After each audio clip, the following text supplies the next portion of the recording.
Olá, boa noite. Nós estamos começando essa live de hoje. É uma live muito agradável de se fazer, porque nós conversaremos com a professora doutora Cíntia Alves da Silva. Gente, a Cíntia, ela realiza um trabalho bem legal e é muito bom tê-la aqui na Primavera da Educação, que esse ano é feito através de lives. Veja bem, a Cíntia é doutora em linguística, ela trabalha com a língua portuguesa, ela fez o seu doutorado na Unesp de Araraquara, em São Paulo. Ela é autora do livro As Cartas de Chico Xavier, uma análise semiótica. Eu achei o tema muito rico, muito interessante. Ela trabalha como gestora editorial, ela atua no mercado de produção de livros didáticos e realiza pesquisas, sobre o planejamento, sobre a forma como os conteúdos são usados, como nos repositórios de multiplataformas e tecnologias educacionais. Né? Ela vai nos brindar hoje com esse tema, que eu achei um tema bem interessante, que é a pesquisa, o ensino e a edição, as cartas do Chico Xavier e a semiótica do discurso. Veja bem, a semiótica está presente em tudo que fazemos, na nossa realidade, na nossa vida diária, e a Cíntia tem muito para nos dizer sobre isso. Eu estou convidando a Cíntia para entrar e nós vamos ter essa conversa hoje, muito agradável, regada a essa análise semiótica, que é um dilema nesse mundo que vive hoje tudo no plano digital, e é uma conversa que nos coloca frente a mitologias, frente à questão de tudo que o Chico representa para o patrimônio cultural, histórico e também religioso brasileiro. Não é? Eu estou convidando a Cíntia, já enviei o convite para ela, e dentro de poucos momentos nós vamos iniciar essa conversa. Gente, eu quero aproveitar para dizer que a Primavera da Educação tem brindado a todos com lives muito interessantes, lives essas que estão no canal que as escolas podem aprender. É lá que a gente deixa as lives gravadas em forma de vídeos no YouTube, para que todos nós possamos ter a possibilidade de assistir ao vivo o que foi a conversa. A Cíntia já está começando a entrar e vamos lá, né? Eu já apresentei o trabalho que ela realiza, nós já falamos sobre tudo que tem a ver com o público, e agora, daqui, dentro de instantes, a gente começa o bate-papo. Vamos lá. Aqui nas redes sociais, nesse momento pandêmico que o mundo vive, tem sido uma oportunidade de conhecer, de conviver e de relacionar, mesmo que virtualmente, com diversas pessoas. Essa é a oportunidade de hoje. Cíntia, a sua tela aparece um pouco cinza. Tá. Só um minutinho, boa noite. Eu vou fazer aqui um ajuste. Opa, Perfeito. agora sim. Boa noite. Te apresentei aqui já falei da sua trajetória profissional, mas eu quero dizer da grande alegria de poder acolhê-la aqui, tomara que mais vezes, nesse canal que se chama O que as escolas podem aprender no YouTube e aqui nas nossas lives da Primavera da Educação. Cíntia, fala para nós o que você acha da primavera, o que você pensa sobre a primavera? Ai, bom, sobre a Primavera da Educação, né? Não, sobre especificamente, a primavera, né? A primavera, tempo de florescer, né? Tempo de ver a beleza, né? Sendo manifestada, né? A beleza daquilo que a gente faz, sem dúvida, né? E eu quero retribuir dizendo que é uma beleza, que é uma alegria e que é um dom poder recebê-lo aqui, nesse momento. Perdão, deu um pequeno corte, eu não sei o que está acontecendo aqui, está interrompendo. Sim, quero te dizer que é uma alegria, né, que é uma beleza e que é muito bom poder recebê-lo nesse momento para essa conversa nossa, que vai ser uma das primeiras, né? Ah, eu espero que a gente tenha, né, muitas outras oportunidades, né, de debater, né, de falar sobre educação, falar sobre pesquisa, sobre, enfim, sobre tanta coisa, né, que a gente pode aí discutir, né, debater nas nossas áreas. Muito honrada pelo seu convite, viu, Paulo? Que legal.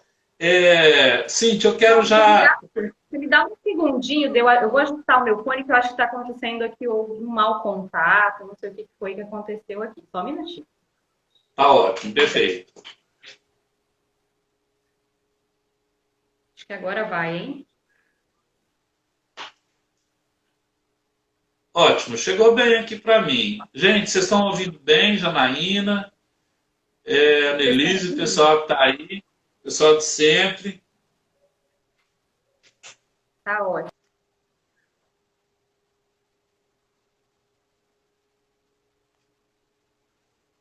Então, Quietinho. gostaria que você falasse um pouco da sua trajetória acadêmica, não é? Sim, Para a gente te conhecer pela sua voz.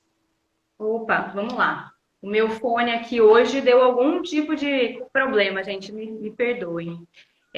Bom, primeiro, né, muito obrigada pelo contato, enfim, pelo interesse em conhecer um pouco mais, né, sobre as minhas pesquisas, né.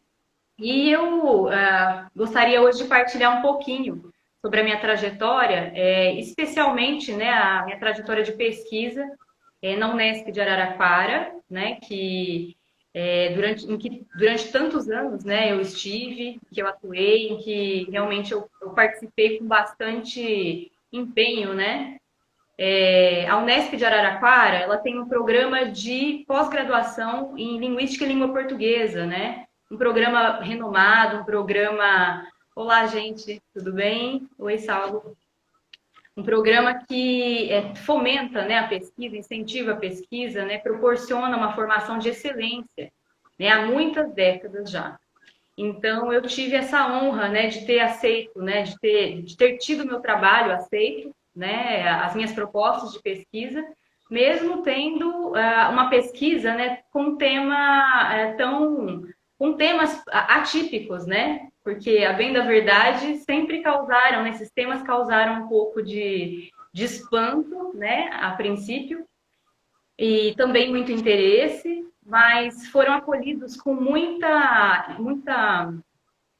eu diria com muita gentileza, né, com muita generosidade pelos professores, né, da Unesp de Araraquara.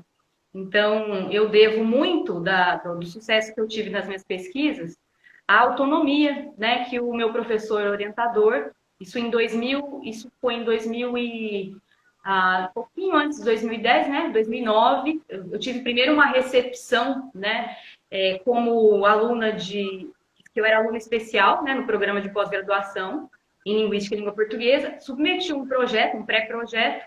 O primeiro professor que teve, né, esse contato com a temática das cartas de Chico Xavier foi o professor Arnaldo Cortina, né? O professor Arnaldo Cortina é uma referência na área, teve muita gentileza, me recebeu com muita gentileza, muita generosidade, disse, Cíntia, esse tema é muito bom, né? Vamos trabalhar sim, vamos desenvolvendo, né, esse pré-projeto, e se ele amadurecer, né, você pode submeter ali ao processo seletivo, né, e realmente pode desenvolver, né, mesmo sendo, inclusive sendo bolsista, né, enfim.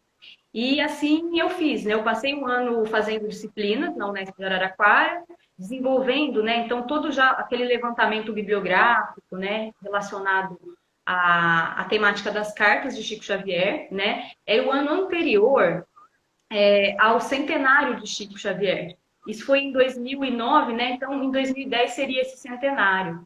Eu tive essa felicidade, né? Eu acho que de perceber que havia um tema interessante do ponto de vista linguístico, que era bastante atrativo em termos editoriais também e culturais, e, sobretudo, que atendia, né, uma população, uma boa parte da população brasileira, que quando não é espírita, ao menos é simpatizante do espiritismo. A gente pode dizer que, pelo menos, isso em pesquisa, né, já apurada, né, pelo censo, pelo menos 30 milhões de brasileiros são simpatizantes do espiritismo, né, da doutrina espírita, ou do espiritismo kardecista, né, como é chamado.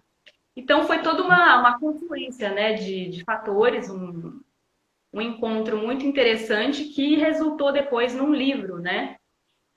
A minha pesquisa ela foi feita em torno da hipótese de que as autorias espirituais do médium Chico Xavier eram realmente que havia, né, a probabilidade de se encontrar padrões, né? Eu realmente acreditava que ao comparar esses padrões, né, se houvesse ali diferenças, grandes diferenciações, né, em termos autorais, em termos estilísticos, então muito do que movia, né, esse fenômeno era a fé. Mas que se realmente houvesse padrões, então algo havia ali que a ciência não explicava, mas que realmente, né, era... desculpa aqui, obrigada, porque eu não sei por que está acontecendo essa mudança aqui da tela. Se houvesse realmente, né, alguma explicação científica, então que a gente começasse, pelo menos a estudar sob o ponto de vista do texto, que é a única coisa mensurável, né, nesse fenômeno.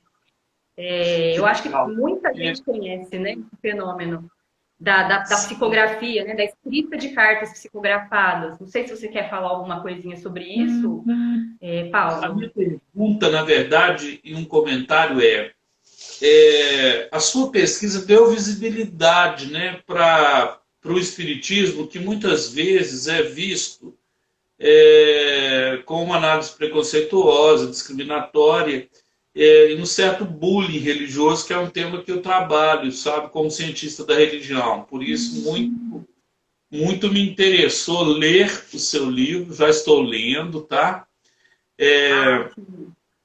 Fazer aqui um merchan, né? As cartas de Chico Xavier, uma análise semiótica.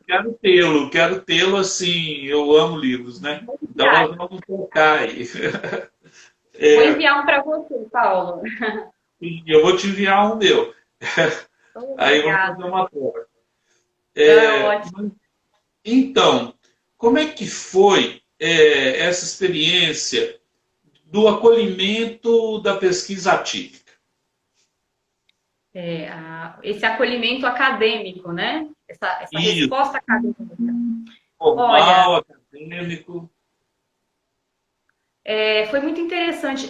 Acho que é um receio de todo mundo, né, que faz pesquisa com temas assim atípicos, né? Eu diria, com qualquer tema que seja inovador, um tema que não tem referências.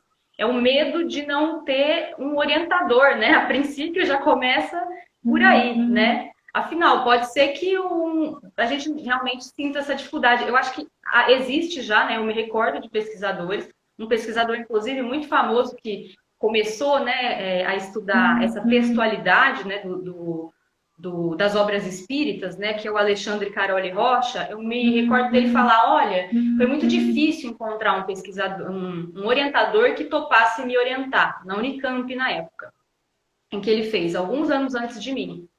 E eu, claro, quando comecei a estudar, né, as cartas psicografadas, esse tipo de produção, meu principal medo era esse. Nossa, nenhum orientador, né, vai querer, ou poucos orientadores vão querer. Então, eu queria saber até que ponto, né, isso ia se repetir. Na realidade, assim, no meu caso, não se repetiu. Eu não tive nenhum tipo de resistência, tanto em relação à orientação, como eu comentei, né, a Unesp me recebeu de braços abertos. Eu não tinha contatos anteriores ali, não conhecia, não estava em nenhum grupo de pesquisa inserida. Então, eu poderia ser barrada, ou o objeto, né, de pesquisa poderia nem ser interessante. No entanto, né, eu fui muito bem acolhida, muito bem recebida, e nos congressos, o tema sempre foi visto com muito interesse, né? Enfim, apresentei em muitos estados, em várias universidades do Brasil, universidades muito importantes, né? Então, ali, né, não só na própria Unesp, né, na USP, né, na Federal, no caso na Federal de Niterói, né, na UF, né, Federal Fluminense. enfim, em todos os meios em que eu transitei, levando a minha pesquisa, levando a semiótica, né, como um instrumento mesmo, como uma lente pela qual a gente pode estudar todo tipo, né, de significação, eu fui muito bem recebida. Então, nunca ouvi nenhum tipo de desmerecimento a esse tipo de estudo, até porque ele tem muitas implicações, né? Não é só porque ele traz o nome de Chico Xavier, que eu acho que por si só, por ter sido, independentemente de um fenômeno espiritual, ele, né, que a gente não pode provar se era espiritual, se não era espiritual, mas o que a gente pode constatar é que ele era um ser humano realmente notável, né? E com uma Sim. grande contribuição social, uma grande contribuição para a difusão, inclusive da leitura no Brasil, porque quem é que nunca tocou com livros espíritas em bancas de revista, às vezes até no supermercado, naquelas bancas de livros, né, nos estandes. Aeroporto, rodoviária, né? Exatamente. Então, muita gente começou a ler e criou o hábito de leitura no Brasil por causa do livro espírita, né? Que é o segundo maior mercado, é o segundo maior gênero, né? Aliás, tipo, né? Mercado editorial, em termos de mercado, ele é o segundo maior no Brasil depois dos didáticos, apenas depois dos didáticos. Então, ignorar a literatura espírita é ignorar que existe um apelo, né? Existe um público, existe toda uma dinâmica que é editorial, cultural, religiosa, os seus desdobramentos, né? E que afeta a nossa cultura, a cultura brasileira, né? Isso de uma forma muito independente de crenças, porque muitas pessoas são católicas e leem livros espíritas, ou então não têm religião, né? E respeitam e gostam. Então, eu fui bastante. A minha pesquisa, né, ela foi bem recebida, eu fui muito bem recebida, e tive feedbacks muito interessantes mesmo, né? E, e, Justamente. e pela sua fala, você fez um mapeamento dos leitores, né? Que tem atratividade pelas obras do Chico, que naturalmente atrai. Um homem simples, um homem que era exemplo de, vamos dizer assim, caridade, né? Que é o que a maioria fala, mas de solidariedade, de promoção social. Aí eu queria te fazer uma pergunta. A comunicação do Chico traz diferentes visões para o mundo, né? O desenvolvimento de si mesmo, o desenvolvimento de outros grupos, de culturas e de até sistemas, né, educacionais, sistemas de pensamento. E você acredita que isso ajuda numa cultura da paz, assim, o fato da comunicação, estou falando da semiótica mesmo, as imagens, o símbolo, independente se ele psicografou ou não. Eu acredito que ele psicografou, é uma opinião pessoal. Eu queria que você explicasse o que é a psicografia, né, para o público mais leigo.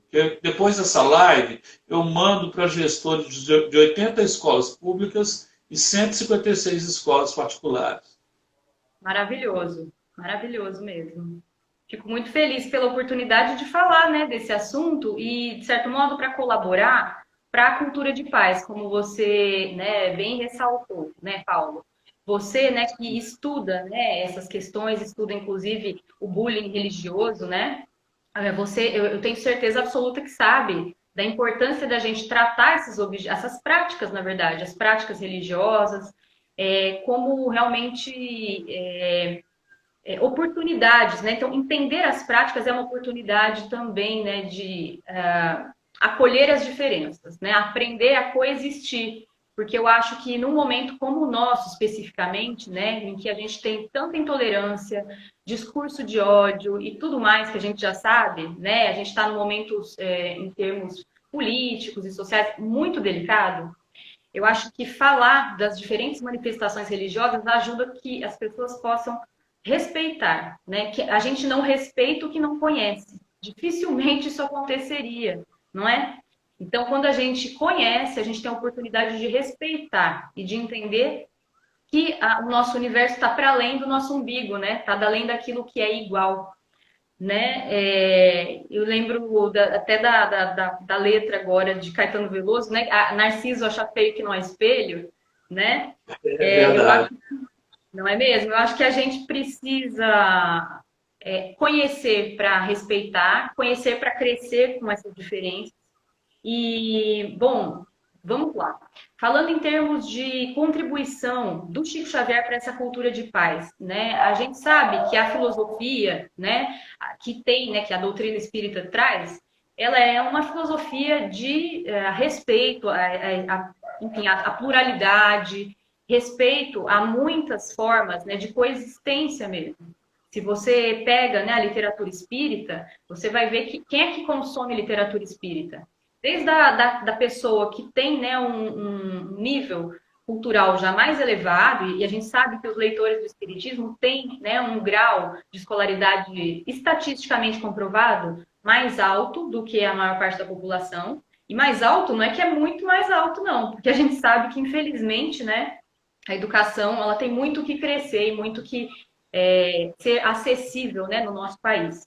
Mas é um público que tem hábitos de leitura, tem um conhecimento e tudo mais, mas você vê desde uma pessoa mais letrada até uma pessoa com pouco letramento, mas que, devido à prática, né, de leitura que fomenta, né, o movimento espírita, porque é um movimento que ele é feito em torno do livro, ele é feito em torno de Allan Kardec, da codificação kardeciana, né, dos livros fundamentais do espiritismo, né? Então, graças à própria prática, né, do espiritismo ser uma prática letrada, né, como o Liu Guo, né, que é um antropólogo, né, ele já dizia, né, são práticas letradas espíritas, até a pessoa mais simples começa a tomar contato com esse letramento, começa a tomar contato com essa literatura.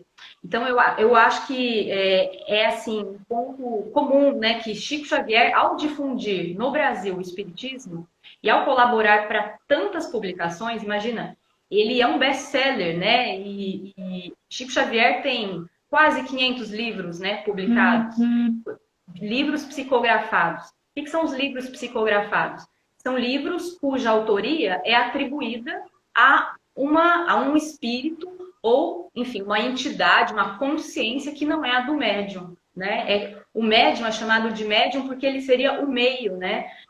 Seria o instrumento pelo qual aquela forma de escrita ou aquela comunicação ocorreria.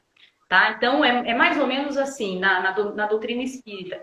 Só para explicar, no meu estudo não falo da religião em si, eu não trato da religião, mas eu contextualizo essa religião para que a gente entenda o conteúdo desses textos. Tá?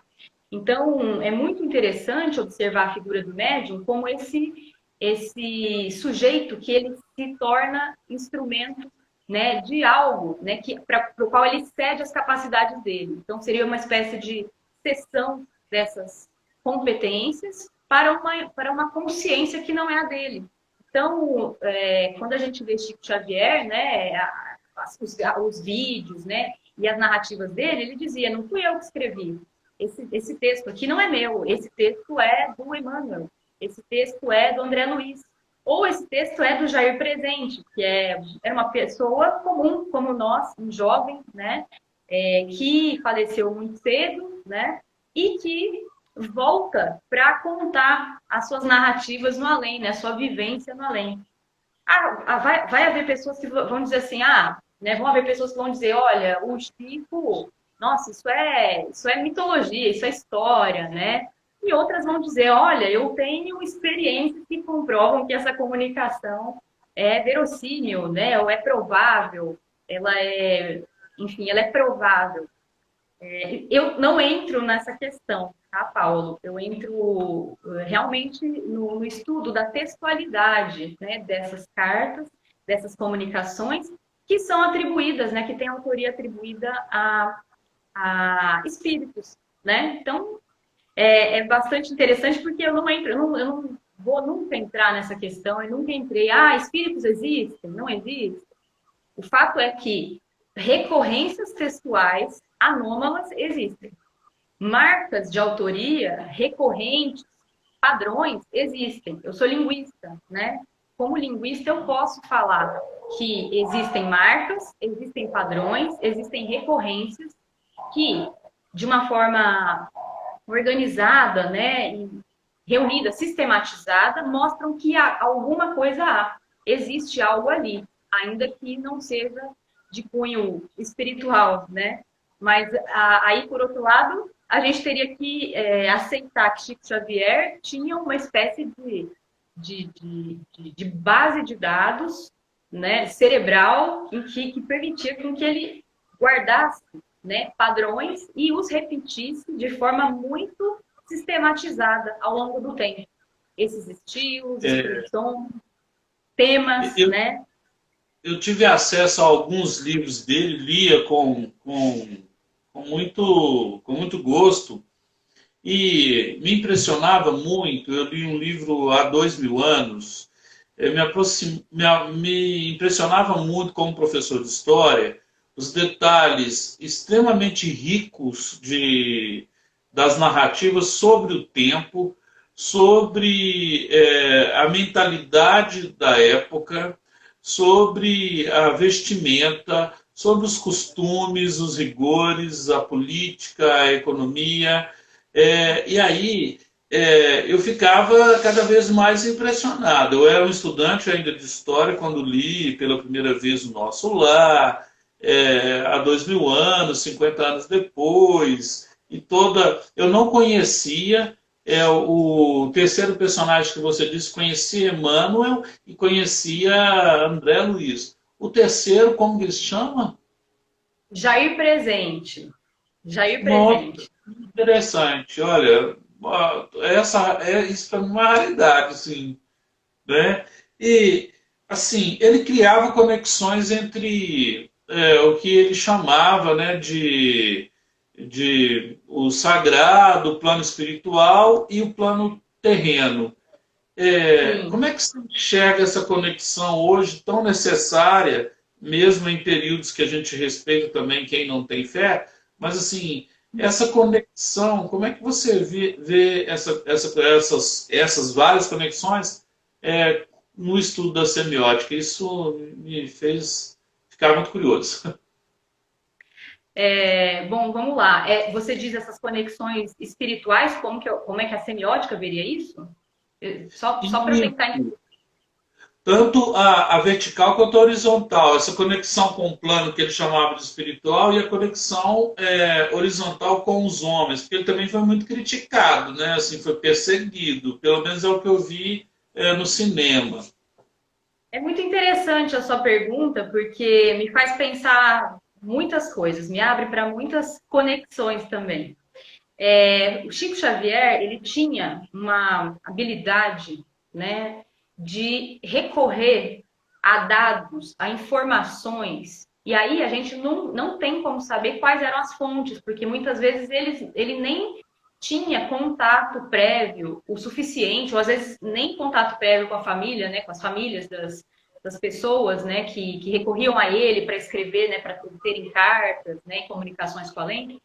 Nem sempre ele tinha esse contato a ponto de escrever e de manifestar, né? Enfim, de citar detalhes tão fidedignos. E citava realmente detalhes que assustavam a todos, né, na época. Então, eu vou dar um exemplo, né? Eu acho que essa conexão que eu diria que é vertical, né, entre os homens, como é que isso era feito, né? Como é que havia esse impacto, que Chico Xavier conseguiu um impacto tão grande enquanto médium, né?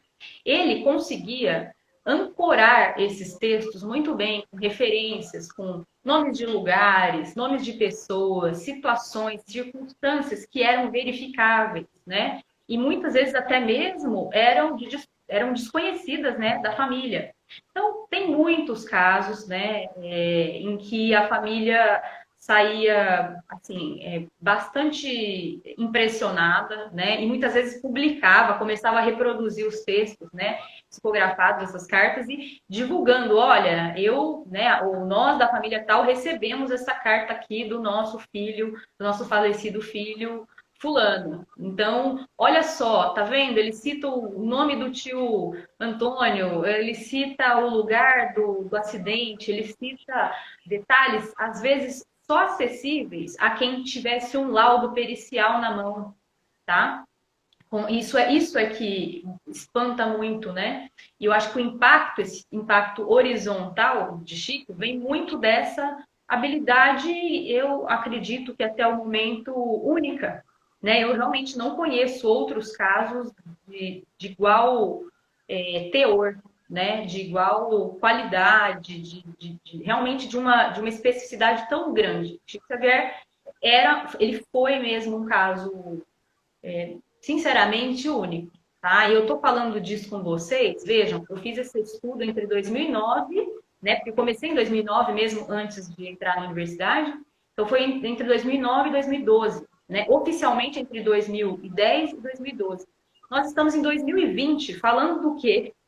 Falando de psicografia e falando de Chico Xavier, né? Eu já fiz outras pesquisas, eu já fiz outros trabalhos e nós estamos aqui ainda falando de Chico Xavier. Então, esse legado, ele tem muita importância, né? Eu acho que, é claro, a gente tem muitas questões, né, que a gente pode tratar, todas as questões culturais, as questões técnicas, né, técnico-científicas, as questões educacionais, elas são extremamente relevantes. Mas é muito importante esse espaço, né, para debater como a nossa cultura é impactada, seja por alguém ou por um tipo de escrita, um tipo de prática. E a semiótica ela nos dá, né, essa oportunidade de pensar sobre todos os tipos de objetos e todas as formas, né, de criar, né, a significação, de produção de significação, né? Então, vamos lá. Chico Xavier impactou horizontalmente, assim, verticalmente, né? Como você disse, Paulo. Eu diria que Chico Xavier, ele, pelos textos dele, ele fazia, né? Ele criava uma ambientação, uma ambiência, digamos, do que seria esse plano espiritual, tá? Eu não cheguei a entrar, né?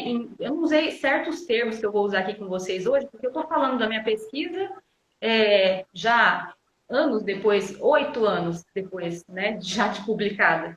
Mas hoje a minha noção certamente se ampliou um pouco também, né? Ela se ampliou nesse sentido. Então, o que Chico Xavier faz no texto, textualmente, que nos permite visualizar essa conexão vertical, é essa alternância entre esse aqui da matéria, esse agora, esse momento presente, e o lá, que é o mundo espiritual, que é o outro lado, que é essa alternância. Ora, o Chico, quando escreve, né, e quando narra a própria experiência mediúnica, ele fala e se situa lá no além, junto com essas entidades e junto com esses espíritos que queriam se comunicar. Ora, ele se posiciona junto ali com o familiar, ali com a audiência do centro espírita, né? Então, você vai vendo textualmente todas essas formas de conexão. Conexão com algo que seria superior, de um plano superior, e como tal, muito difícil de ser descrito em palavras, né?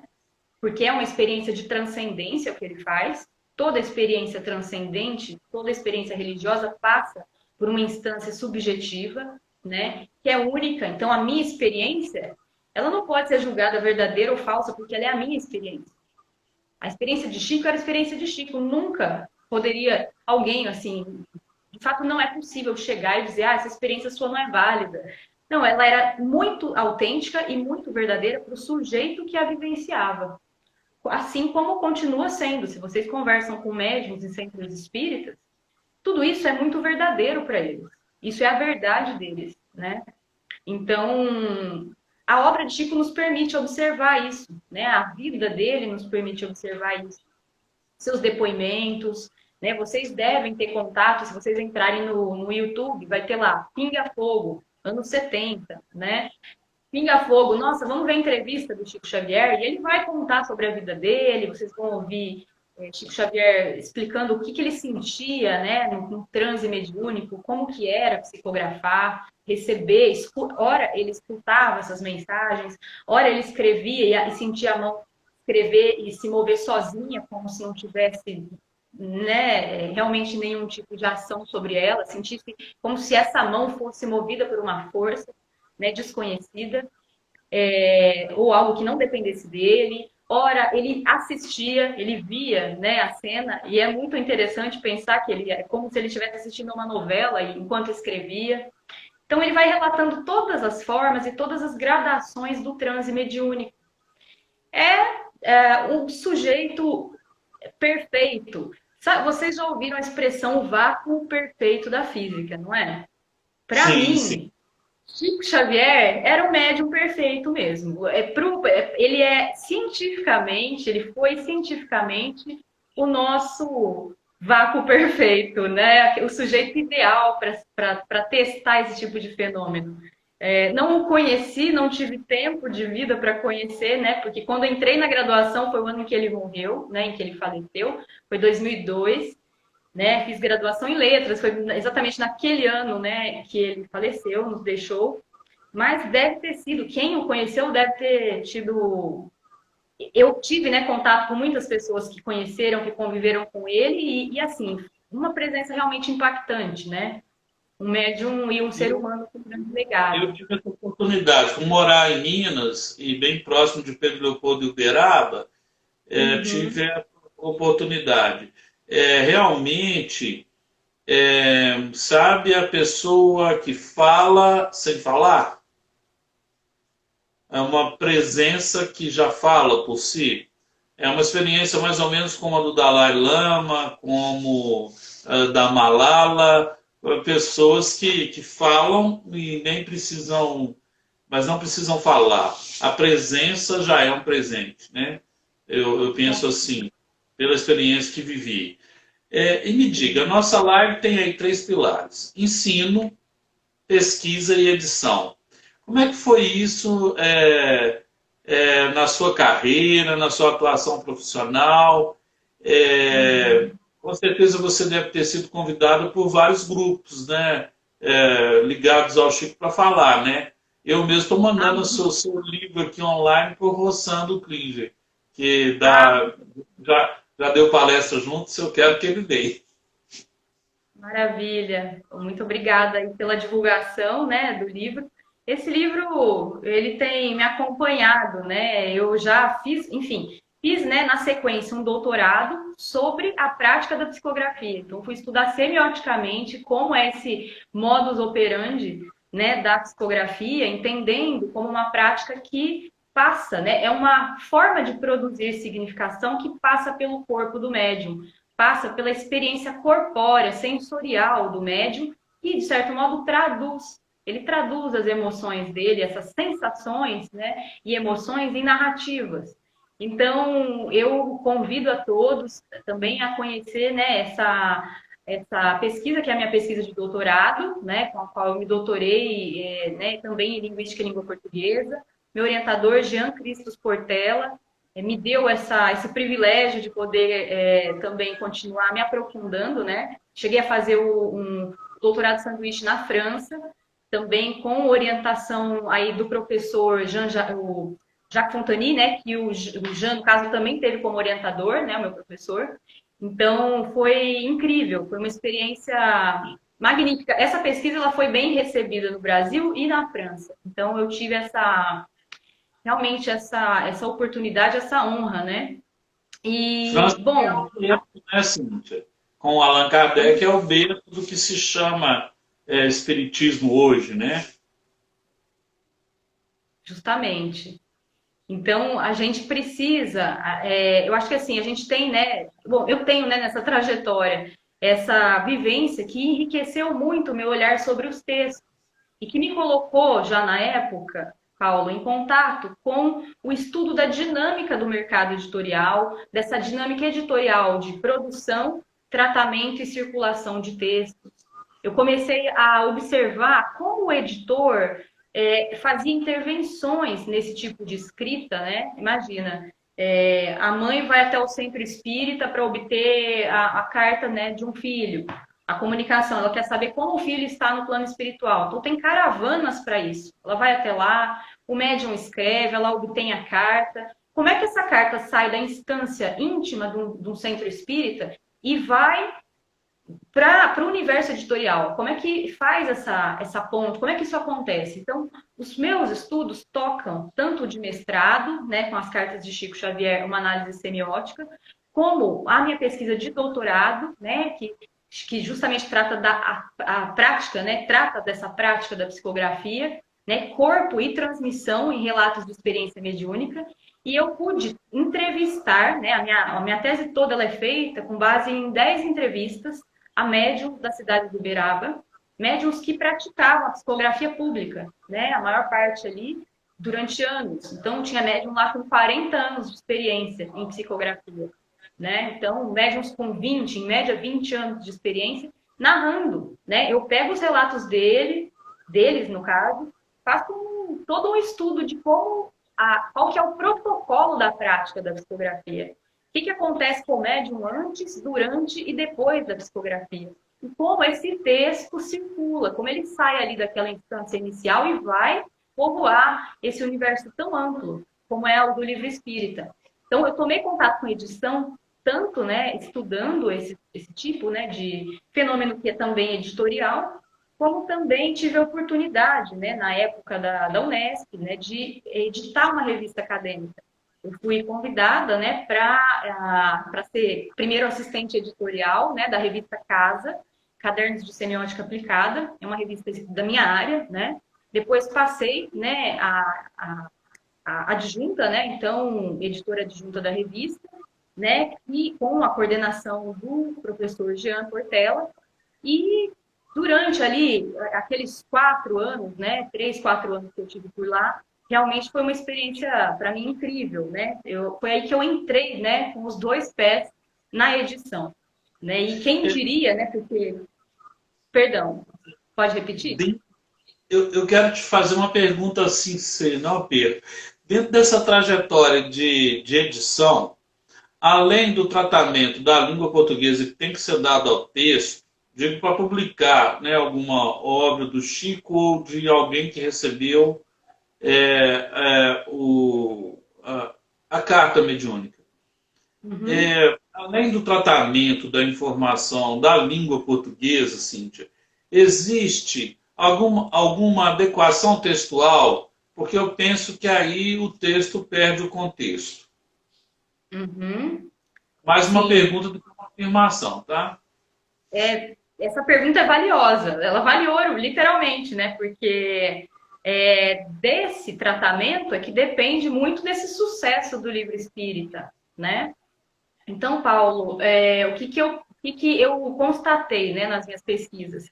Que o papel do editor nesse círculo, né, nesse ciclo de produção desse texto, produção, tratamento e circulação, o papel é central, no sentido de que ele é a ponte, ele é realmente o sujeito que garante a conexão desse texto no centro espírita, né, desse universo do centro espírita com esse universo editorial. O que esse editor tem que fazer? Ele tem que contextualizar, né, os eventos narrados nessas cartas e textos e fazer um trabalho de detetive, muitas vezes, né? Então, alguns editores, por exemplo, tinham que ir, eles entrevistavam, né, a família, faziam realmente um levantamento. Quem é tio João? Quem é tia Mariazinha? Onde é a fazenda tal? Isso aqui realmente aconteceu? Então, ele narra. Normalmente, esses livros, né, trazem narrativas, né, desses contextos. E sem esses contextos, as cartas realmente, né, que vejam, as cartas não são de Emmanuel, não são de André Luiz, não são de Humberto de Campos, como no caso do estudo do nosso amigo, né, Alexandre Caroli Rocha, né, uma pessoa inspiradora, né, para mim como pesquisadora. Me baseei muito também nessas contribuições dele, né. Ele estudou, né, o caso das crônicas do Humberto de Campos, né, o jornalista Humberto de Campos, que Chico Xavier escreveu durante bastante tempo, e com marca ali de autoria, enfim, eram pessoas notórias, né? Eu não estou falando de pessoas notórias. Esse livro aqui é um livro sobre pessoas comuns. Eu, você, poderia ser qualquer um de nós, né? Pessoas que não teriam outra forma de identificação, a não ser a comparação dos textos delas desses textos com eles mesmos, né? Dessa produção mais intrínseca mesmo, né? Não tinha tanta referência externa para comparar. Então, eu não tenho autores de livros aqui para falar, vou comparar o Jair Presente quando ele escreveu o livro tal dele em vida com o livro dele em morte. Eu só tenho o livro dele em morte mesmo, né? O pós-mortem. Então, esse é muito interessante, né? E se o editor não faz todo esse trabalho, esse tipo de livro, de coletânea de cartas, ele não funciona. tá bom? Ele garante esse lugar. E foi muito por isso que eu tomei contato, né? Então, eu tive todo esse contato com a edição, lidando com um processo de edição que não era necessariamente o mais usual, né? Porém, é muito importante no nosso universo, com certeza. Aqui, uma pergunta no campo da pesquisa, que eu gosto da história das mentalidades, né? Também situada na França, com alguns autores, né? Então aí o Jean Delumeau, o pessoal que estudou as mentalidades, né? Me diga, na hora da pesquisa, você teve trabalho para fazer a gravação, Sim, né, dessas bastante. pessoas, foi a campo, né? Entrevistou pessoas, e depois para a gente transcrever isso dá trabalho, não dá? Essa parte é a melhor, né? Porque a gente demora muito, né? A gente se diverte muito. Eu sou uma entusiasta do trabalho de campo. Eu adoro o trabalho de campo, adoro pessoas. Gosto de conversar, de aprender com elas, saber a história delas. Então, foi incrível a minha vivência, né? Porque eu pude ir a Uberaba, passar lá. Tipo, foi uma semana, mas foi uma semana que foi um intensivão. Imagina uma semana entrevistando médiums, mais de um por dia, né? E tomando contato com pessoas que viviam a psicografia, né? Então eu tenho áudios de tanto áudio de uma hora e meia, como áudio de 2 horas, até mais. As pessoas narrando suas vidas, né? Tudo, toda essa história delas com a psicografia, desde a infância até aquele momento, né? Então tudo que ela fazia antes, durante, o que ela sentia antes, durante e depois dessas sessões, como a vida dela foi impactada pela psicografia ou impactava a vida de outras pessoas também. Então, foi incrível, só que eu demorei 6 meses para obter essa quantidade de 10 médiums. 10 médiums, assim, as pessoas não queriam conversar sobre isso. Elas têm medo de, pelo menos até aquela época, né, havia um medo de que elas fossem entrevistadas e que houvesse algum tipo de má fé, alguma tentativa de desqualificação, né? Mais ou menos algo assim, a ciência vai querer desqualificar a mediunidade ou o médium, como muitas vezes aconteceu com Chico Xavier.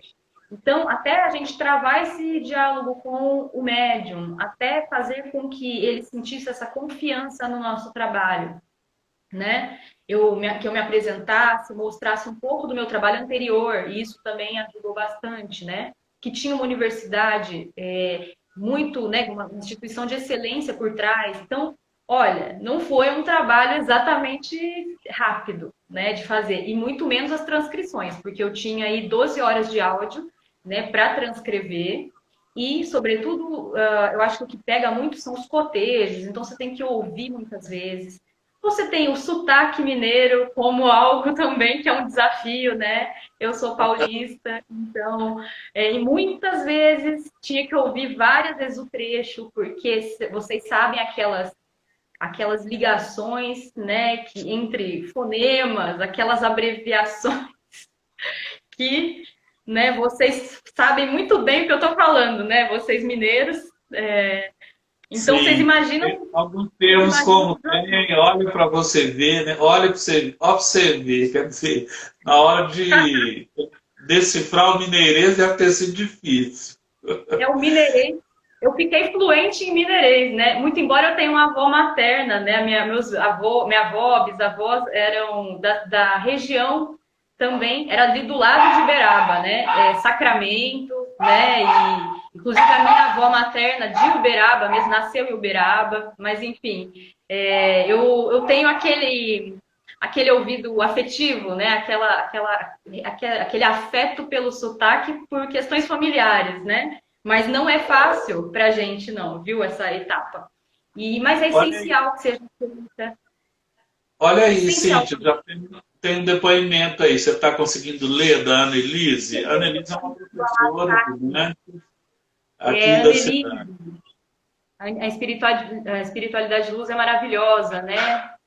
Olha que maravilha. Você é médium. A vida, né, da Annelise modificou totalmente. Não é medo de não aparecer. A doutrina é simples. né? E para nós, né, não fazemos nada demais a não ser conversar com aqueles que estão do outro lado, né? Sim, os mineiros gostam, eles encurtam, né, as palavras e muito interessante, gente. Eu penso que muito daquele medo, realmente, né, que eu sentia nessas pessoas, porque eram médiums que faziam psicografia pública, né? Então, existe muita polêmica envolvendo esses médiums, né? Muitos são acusados, assim, vamos dizer que a família vá até um centro espírita, obtenha uma carta que tenha dados, informações que não agradem, né? Ou não convençam o suficiente. E eu cheguei a ver cenas, assim, de pessoas saindo de centro espírita, assim, indignadas, bravas, nervosas com o médium. Algo assim como, olha, isso aqui, eu não acredito nisso aqui não é verdade, isso aqui não é meu filho. E a pessoa sai, e se o médium não é firme, se o médium não tem muito senso do propósito dele, e não entende o processo como algo que tem uma margem, né? Existe uma margem, ele tem um fator humano ali, existem todos os entraves. Se ele não percebe isso, não acolhe isso, ele não continua nesse trabalho. Então, existe muita gente interessada realmente em desqualificar esse tipo de trabalho que, vocês sabem, né? Independentemente de qualquer coisa, você pode não ser, né, não ser adepto da doutrina, mas eu acho que é importante entender quem é adepto, quem está lá fazendo esse trabalho faz com muita sinceridade. Normalmente, doa o seu tempo pessoal, doa o seu tempo familiar, o tempo que seria destinado ao descanso, impondo a essa pessoa uma disciplina muito rígida, uma disciplina que cobra uma consistência que dificilmente a gente tem, mesmo na nossa vida cotidiana, tá? Então, eu admiro muito, né, esses seres humanos que eu conheci, né? E sem entrar no mérito, não é? Sem entrar em qualquer mérito alheio, eles são realmente admiráveis, são pessoas admiráveis, sim. Muito falíveis, também com as suas dificuldades e desafios, mas muito admiráveis pela dedicação que eu realmente vi, tá? Então, tem esse carinho, né? Uma pergunta que não quer calar. A academia exige uma certa neutralidade e às vezes até positivismo da nossa parte enquanto pesquisador, né? Uhum. Ter contato com esse fenômeno tocou a pessoa, Cíntia, eu não estou falando da pesquisadora, né? Lógico que as inteligências são múltiplas, o mundo mudou, nós somos interdependentes, mas assim, a pessoa, Cíntia, no campo espiritual dela, foi tocada pela pesquisa? Olha, eu acho que a pesquisa, ela me deu uma oportunidade de experimentar uma outra perspectiva sobre a minha própria fé, né? Sobre a minha experiência de fé, sobre a minha vivência também dessa fé, né? Eu fui adepta do espiritismo durante muitos anos na minha vida, estudei espiritismo, estudei muito a obra de Kardec. Falo isso sem qualquer restrição, porque nós, além de pesquisadores, né, e além de profissionais, somos pessoas, né, com as nossas vidas, as nossas vivências, nossas necessidades, enfim, nossos desafios. E a doutrina espírita foi muito importante na minha vida durante muitos anos, né? O que eu senti, né? E talvez alguém me pergunte, nossa, Cíntia, quando você começou seu estudo, você era espírita e ainda frequentava centro espírita, e depois, sei lá, no final você já não era mais espírita. O que aconteceu? Você, né, deixou de acreditar? E de forma alguma, eu não deixei de acreditar. A minha concepção mudou. E o que a ciência, eu acho que fez para mim, e eu vejo como uma forma de crescimento pessoal muito importante, eu consegui, hoje eu falo que eu tenho uma fé maior, eu tenho uma fé ainda mais ampla e ainda mais inclusiva do que naquela época. Na época que eu comecei a estudar as cartas de Chico Xavier, eu acreditava muito que que a doutrina espírita, ela me contemplava, ela atendia ali as minhas dúvidas, ela me norteava muito. E, ao final, eu percebi que, sim, que a doutrina espírita tinha esse papel, mas que eu também estava cercada de tantas outras tradições religiosas que também tinham grandes legados. Você pega né? No caso, o espiritismo ela é uma vertente cristã, né? O pessoal chama de espiritismo cristão. Nós temos uma matriz cristã no Brasil, que é basicamente católica, né? Que vem por meio do catolicismo. Mas nós temos tradições não cristãs. Então, nós temos o budismo, basicamente tem, né? Ela é não teísta, é uma doutrina não teísta, não tem Deus, né? Inclusive, essa visão de Deus ela é completamente distinta, né? Deus é o caminho, né? É tudo que existe, né? É uma outra visão. Aí você tem as correntes, né? Você vê, por exemplo, o Vedanta, né? No hinduísmo. Então você tem tantas outras vertentes. E eu comecei a estudar religiões, principalmente depois do meu estudo. Então, né, esses estudos todos me estimularam a voltar lá no início da história da humanidade e observar todas essas correntes de pensamento, essas correntes espiritualistas.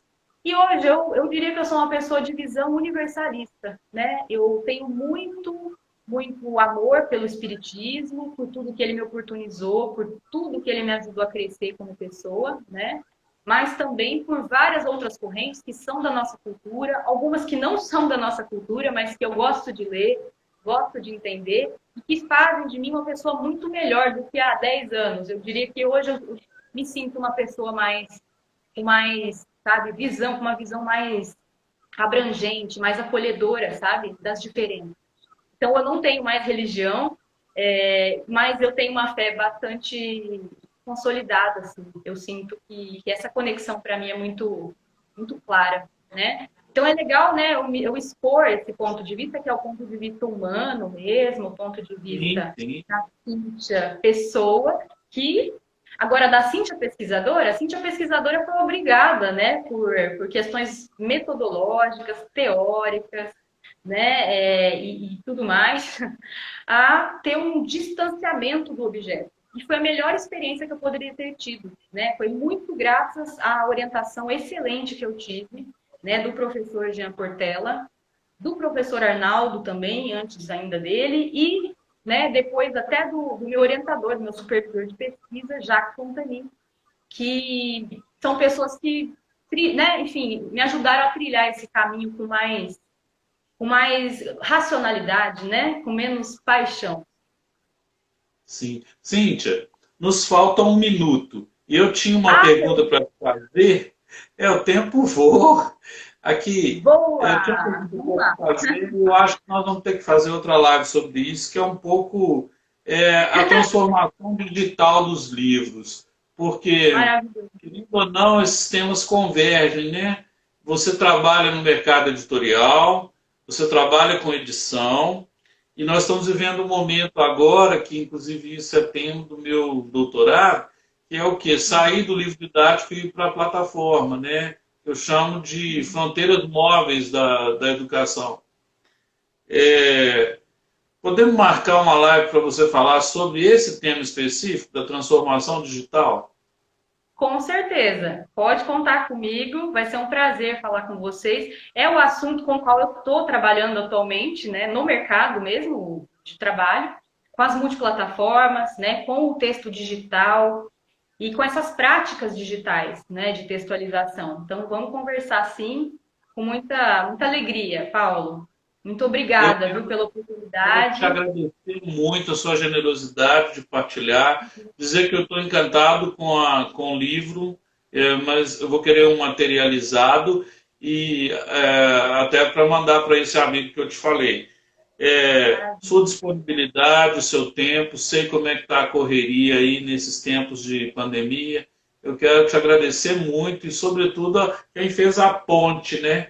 Fala o nome dela, Carolina. Carolina Tomasi. Obrigada, Carol.